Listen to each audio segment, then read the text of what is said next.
Picture me rolling in my 500 Benz.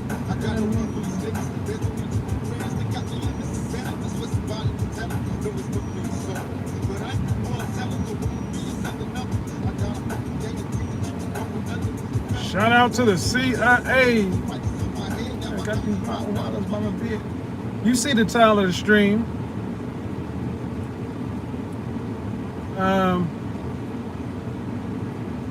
To my non-black male followers, I'm going to ask that you kindly either watch, or if you don't want to watch this stream, thanks. But come back to another video on men's style, men's fragrance, whatever. But I gotta talk to black men right now. Gotta talk to black men right now about something that's of serious import. Black men, you belong there too. You belong here too. I did a broadcast the other day about being in a room with powerful men and beautiful women. And I didn't disclose the location because I'm just not going to tell everybody about where I go in my life. But you know, going to this cocktail party after going to this event, and I said that there were no black men in the room. There were no black men in the room. There were black women. There were many people in there the room was full of professional folks. And I will take that back.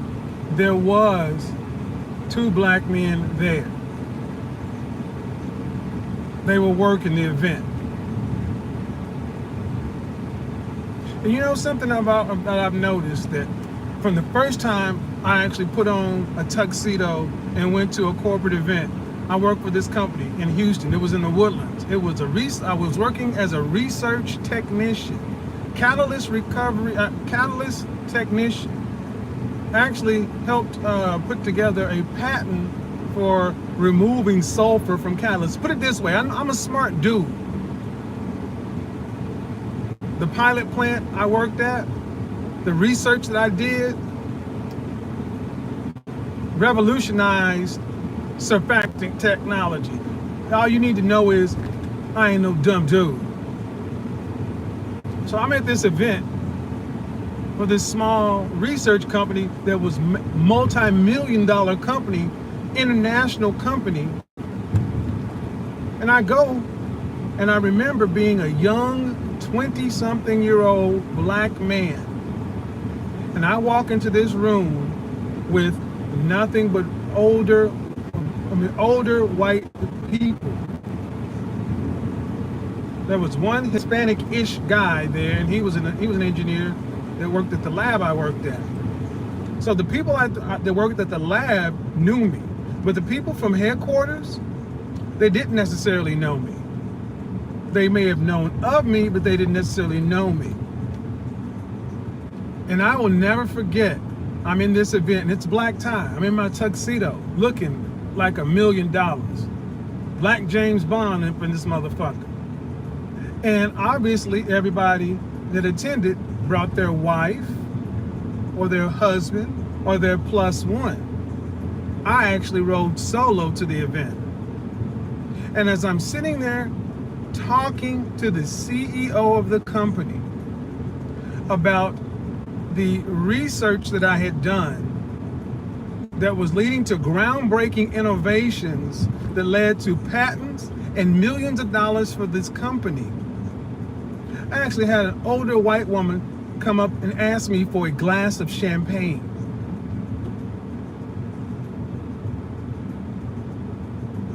Now, she didn't ask me where the champagne was. She asked me for a glass of champagne. Some of you may be like, well, what's the problem? Some of you guys may be like, well, what's the problem with that? She asked me for a glass of champagne because she thought I worked there. She thought I was just like she thought I was one of the helpers there, one of the servants there, because the only black men that were there hold on. The only black men that were there were actually the servers. Dang. Yep, that's what it was. That's the only black men that were there. Now, funny thing is, when I went to the event, the black men that were there were kind of like, oh, what's up, bro? What's up? Okay, we see you. Okay. You know, how we give each other that head nod and shit like that. You know how we do that. You know, those brothers were kind of like, oh man, proud to see you up in this mug. What the hell? What is going on, man? All right, I got to get this fixed. The brothers that were there, they were kind of like, we see you. Like, we proud to see you up in here, man. You up in here doing your thing, because this was a big deal. I mean, this company had contractors like Exxon and Mobil. You know, huge multinational oil conglomerates were our clients. And little old bitty me, Kevin Samuels from Oklahoma, was in the room with all these high-powered corporate executives, all these folks, and they were asking me questions. I was the man. It was about me. And then damn it, I'm sorry guys, this is bothering me. In one instance, everything crystallized when this older white woman comes by and asks me for a glass of champagne, because black man in a tuxedo, you must be part of the help. Now understand, the tuxedos, the other black men that worked there weren't in tuxedos. I was the best dressed man in the room. But yeah. And the CEO was mortified because it was one of the vice president's wife that actually approached me. Yep, one of the vice president's wives approached me, asked me for the glass of champagne. And the CEO said, oh, this is Kevin Samuels. He works for us. You know, he's in the catalyst, he's in the research lab and blah, blah, blah, blah, blah. And this lady's face was just like, oh my God, I'm so embarrassed. And, you know, but the fact of the matter is, I could have got pissed off. I could have went Malcolm X on her. Part of me wanted to, but you know what? The way I decided to handle it was even better. I asked her, I asked her, why would you ask me for a glass of champagne when the bar is over there? Why would you ask me for a glass of champagne when the bar is over there?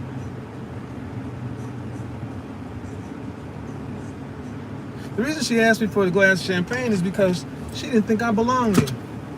There's no way I could belong there. There's no way I was supposed to be in this room in one of the richest suburbs in the United States of America. There's no way I was supposed to be in this room with engineers and financiers. You know, there's no way I was supposed to be in this little bitty high-dollar organization.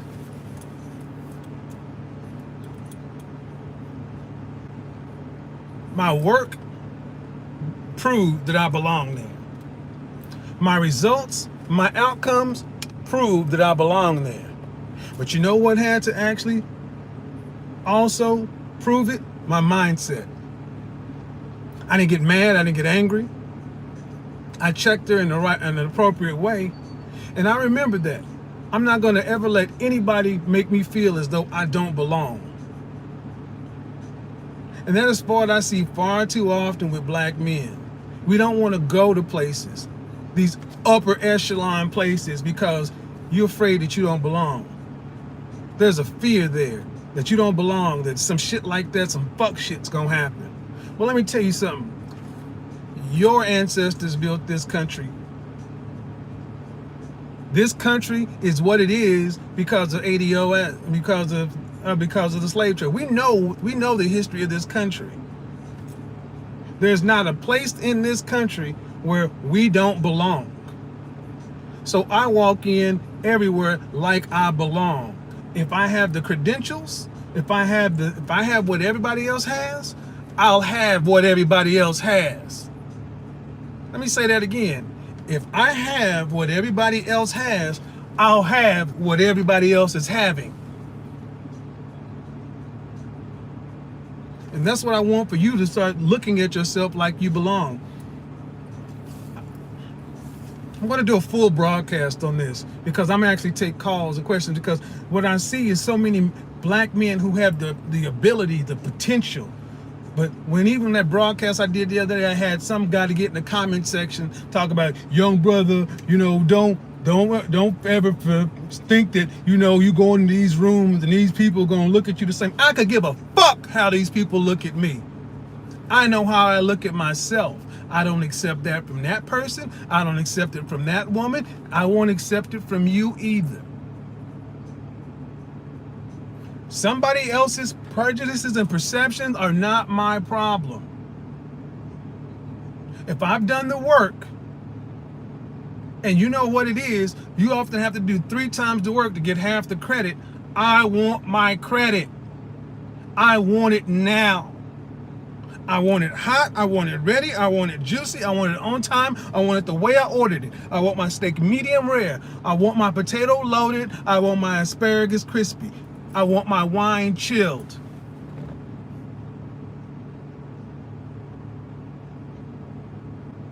All this bougie shit that we feel like other people can have, but we gotta have the fucking leftovers and the chitlins of the world. Fuck that.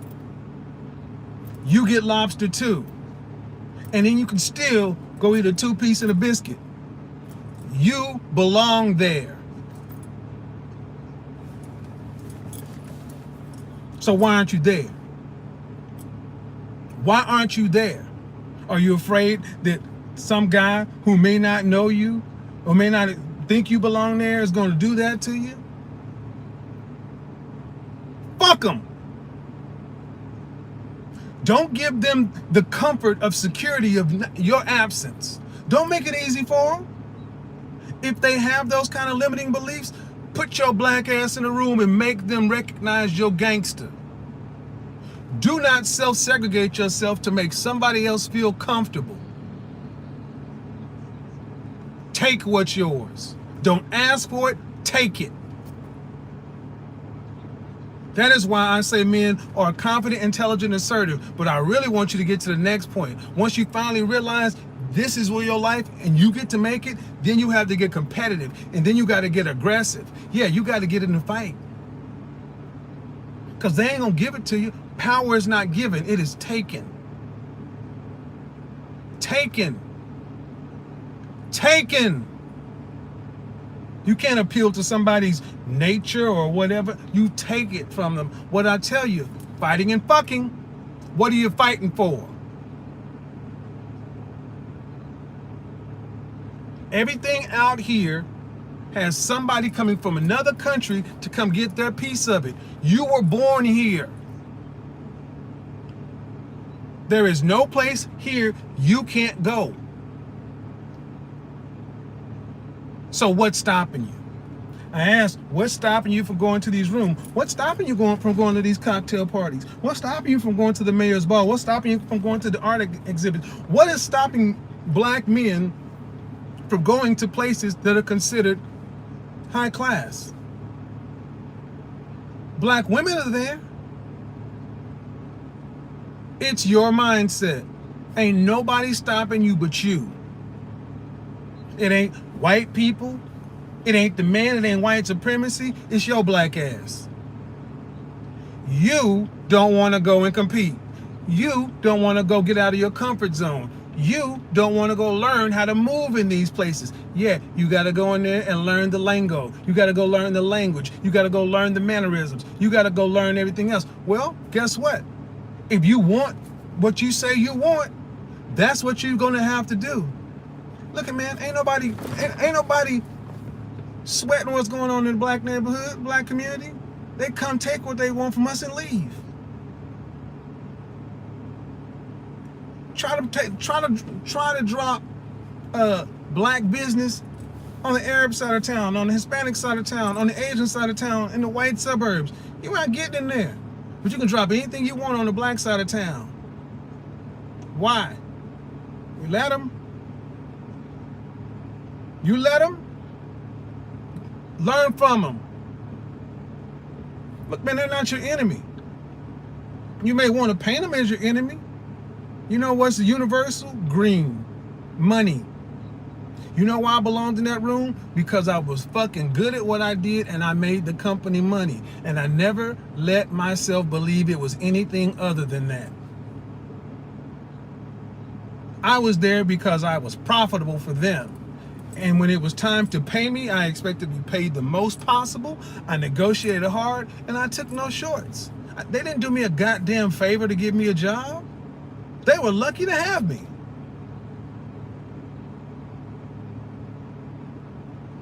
You belong anywhere here. You don't just have to stay in Oak Cliff or DeSoto or Acres Homes or Fifth Ward or wherever the black side of town is and doing black shit. It's all black shit. So that's one thing I would say, that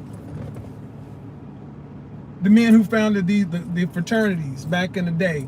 You look at Kappa Alpha Psi, Alpha Phi Alpha Phi Beta Sigma, and Omega Psi Phi. I know there's Iota, but you weren't founded until the 60s. You think about founding an organization in 1906, 1911, and 1913, I believe. The founders of Kappa Alpha Psi Fraternity Incorporated, they were founding their own black fraternity while washing dishes in a white fraternity house. Oftentimes, they were the only black people on the yard. At Indiana University, they had to actually bring men from around because they had trouble getting 10 guys. Now it's hundreds of us, thousands of us, but we don't go to the same places they fought to get into. Why? Man, fuck them. I ain't selling out, man. How do I go to one of these kind of places and not have to kiss ass? The fuck? That's not the question, brother. How do I go to these places and not have to kiss ass? Man up. Kissing ass, you mean play the political game? Play the money game? It's the game. Why are you so worried about kissing ass? Because you're worried about what somebody who has less than you thinks about you. Man, hey man, Leon went over to that old bougie ass place. Yeah, man, he in there kissing them white folks' ass and blah, blah, blah. Where's the person that is making these comments? Are they shoulder to shoulder with you going in there to take something? Or are they sitting on the corner? Look, man, at the end of the day, the only person stopping us is us. The only person stopping you is you. We belong there. We belong there. We're entitled to it. And if you don't take it, someone else will. I'm going to tell you something else. American black men, African Americans, I can tell you this much. If you don't get your shit together, if you don't start taking your appearance more seriously, your image more seriously, your brand more seriously, if you don't stop playing with life, if you don't stop being a 31-year-old dude just consumed with pussy and not consumed with purpose, if you don't stop playing, acting like you're an overgrown goddamn teenager that pussy is still new to you and you ain't worried about nothing else but macking these hoes, guess what? They're coming over here from the continent. They're coming over here and getting it. I got no problem with them because you ain't there. Where you at? You mad? You get upset when you see a beautiful chocolate sister on a white boy's arm? Well, guess what? If she likes going to these places and doing these things, where are you?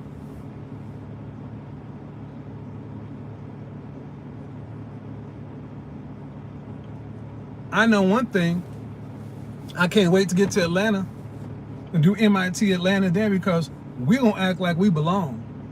We're going to go where we belong. We're going to get what we're going to get.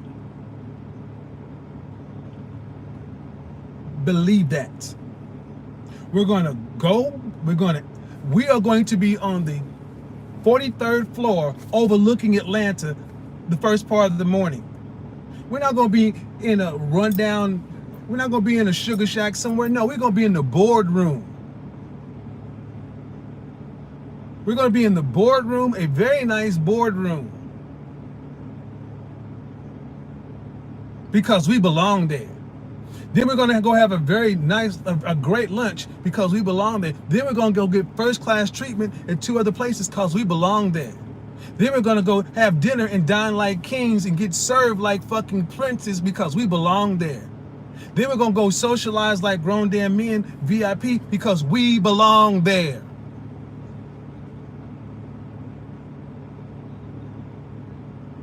You know what? Why you belong there? Look in your goddamn wallet. You know why you belong there? Look at your resume.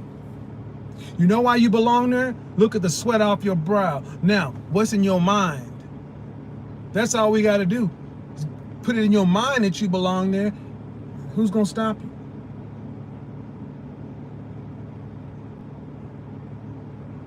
See, we got to dispense with this thing of that if I go over here and do stuff that's upper echelon, that I ain't still keeping it real and being black. Fuck that.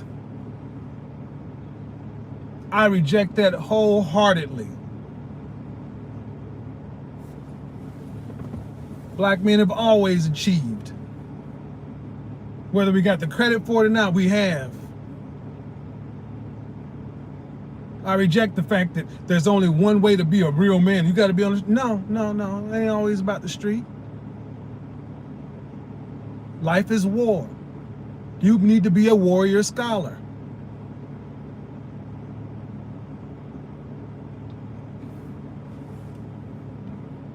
So where are you going tonight?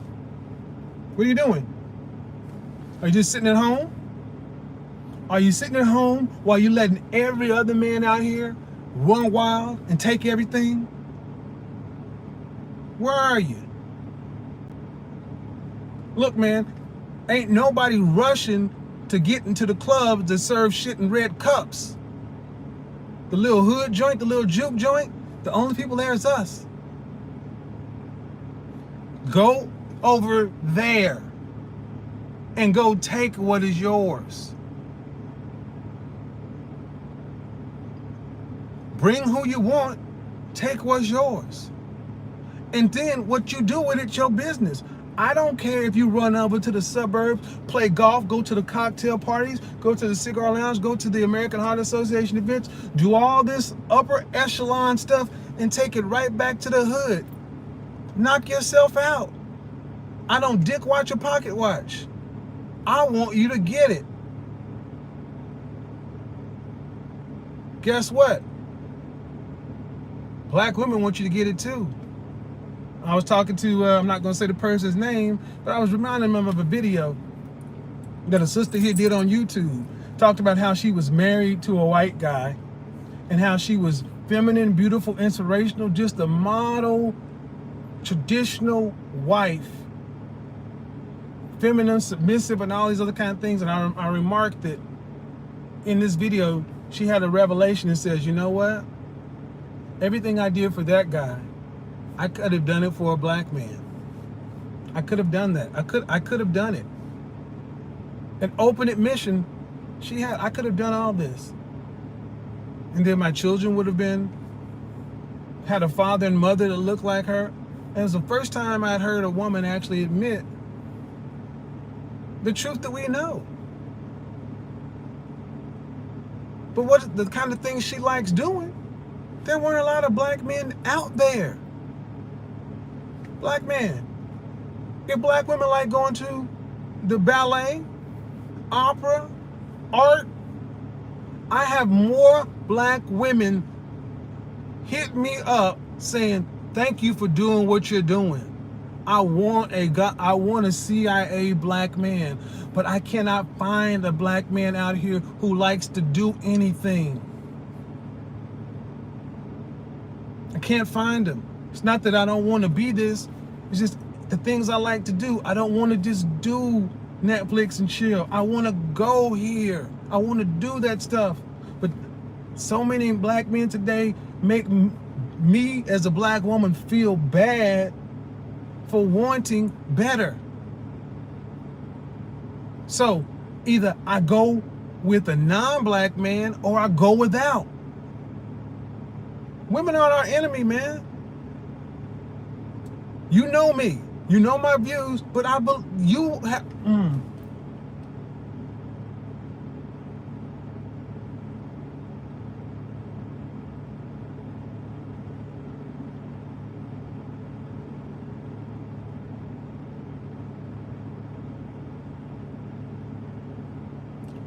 A lot of us should be ashamed of ourselves today. They don't even have to beat us anymore.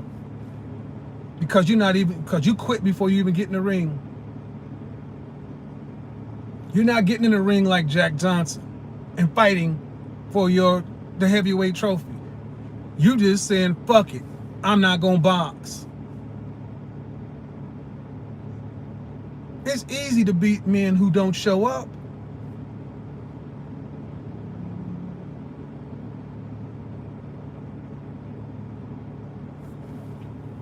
So that's the tact on this channel. I demand excellence in performance. You will perform. So will I. We're going to get there together. But there will be no bullshit over here. No, we can't do it because this. We can't do it because that. We can't hit this channel. And if this ain't the way you flow, do yourself a favor and leave, because you're not going to be happy, because I'm going to push you to be a better version of yourself, to not just be here, to go out there and do something.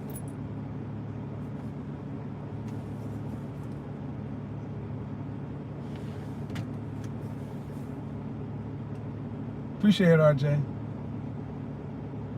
That brother right there, multi-six-figure brother. You black women should be lining up in Arkansas to try to find that man. Move your ass to Arkansas. Get in this goddamn inbox. That brother he's made the money. He's got the security. And all he wants is a feminine, inspirational, beautiful, submissive woman who will allow him to take care of her. And what does he want in return? Your cooperation and some sons. You want to keep going to the cocktail parties by yourself?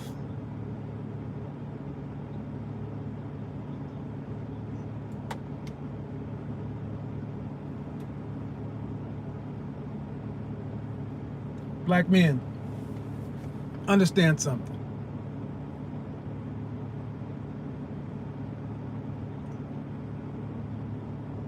Where you want to be, what you want to get to.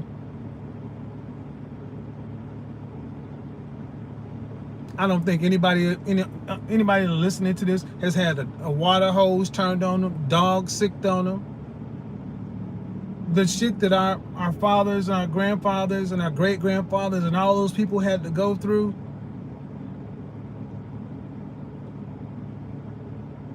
We got to do better.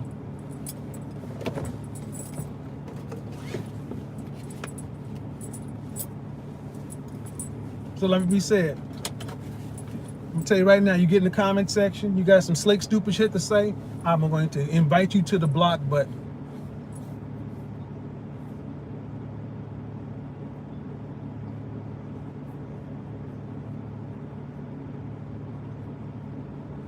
I can do my part to help you look in place, look the part. I can help you look like you fit in these places. You've already done the work. Do the last piece of work here. And then the whole show your work thing is great, but you gotta do something. You cannot stay in the house. You cannot stay on the couch. We build the airplane while we're flying it. Go. Your thick tongue, your big lips, your southern accent, your street slang, go. Go. Don't know the rules, learn, go, figure it out, do better.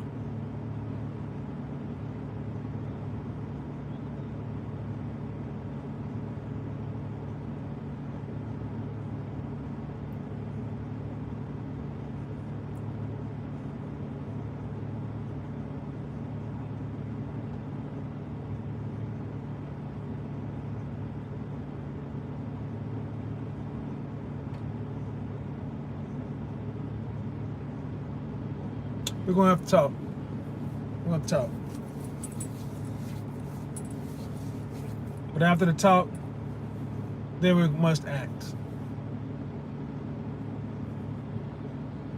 Because ain't nobody stopping you but you. In every city, in every state, in every city, there is opportunity there. People died to get into this country. We have no excuse. None. None that I will accept, and none that you should accept either. Stop playing with life, gentlemen, because it ain't playing with you. Till next time, talk to you later.